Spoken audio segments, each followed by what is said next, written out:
Star தொலைக்காட்சியில் ஒரு நிகழ்ச்சியின் போது ஒரு சிறுவனிடம் கேள்வி கேட்கப்படுகிறது, நீ யார் ரசிகர் என்று. நான் விஜயகாந்த் ரசிகர் என்று அந்த சிறுவர் சொல்கிறார். உடனே நிகழ்ச்சி தொகுப்பாளர், ஏன் விஜயகாந்த் ரசிகர், அவருக்கு நீங்க என்ன செய்வீங்க, அவர் போட்டோலாம் நோட் புக்ல வச்சுப்பீங்களா, அவருக்காக என்ன செய்வீங்க என்று கேட்கிறார். அதற்கு அந்த சிறுவன், விஜயகாந்தை கும்பிட்டுட்டு போவோம் என்கிறார்.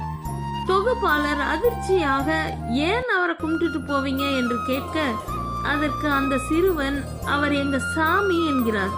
அரங்கமே அதிர்ந்து போனது. இது இப்போ நடந்த நிகழ்ச்சி இல்லைங்க, அவர் நடிச்சிட்டு இருக்கும் போதே நடந்த நிகழ்ச்சி. அவர் எங்க சாமிங்க, வாழும் போதே எங்களுக்கு சாமியா இருந்தவர். என்ன படிக்கிற? செகண்ட் ஸ்டாண்டர்ட் படிக்கிறீங்க. எங்க? தாகூர் மெட்ரிகுலேஷன் ஸ்கூல்ல. தாகூர் மெட்ரிகுலேஷன் ஸ்கூல்ல செகண்ட் ஸ்டாண்டர்ட் படிக்கிறீங்க. ஓகே, நீங்க யார் ரசிகர்? விஜயகாந்த். விஜயகாந்த் ரசிகர். எதுக்கு நீங்க விஜயகாந்த் ரசிகர்? நீ விஜயகாந்துக்காக என்ன பண்ணுவா? விஜயகாந்த் உனக்கு எப்படி பிடிக்கும்? அவர் போட்டோலாம் கையில் வச்சுப்பியா, இல்லை அவர் பேரை நோட்டில் எழுதி வச்சுப்பியா? எதுக்கு ரசிகர்னா ஏதாவது இருக்கணும்ல.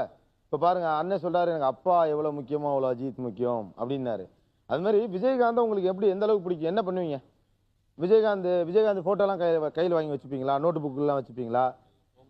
வேற என்ன பண்ணுவீங்க? விஜயகாந்த கும்பிட்டுட்டு போவீங்களா? விஜயகாந்த கும்பிட்டுட்டு போவீங்க. ஏன் விஜயகாந்த் கும்பிட்டுட்டு போவீங்க? அவர் எங்களுக்கு சாமி.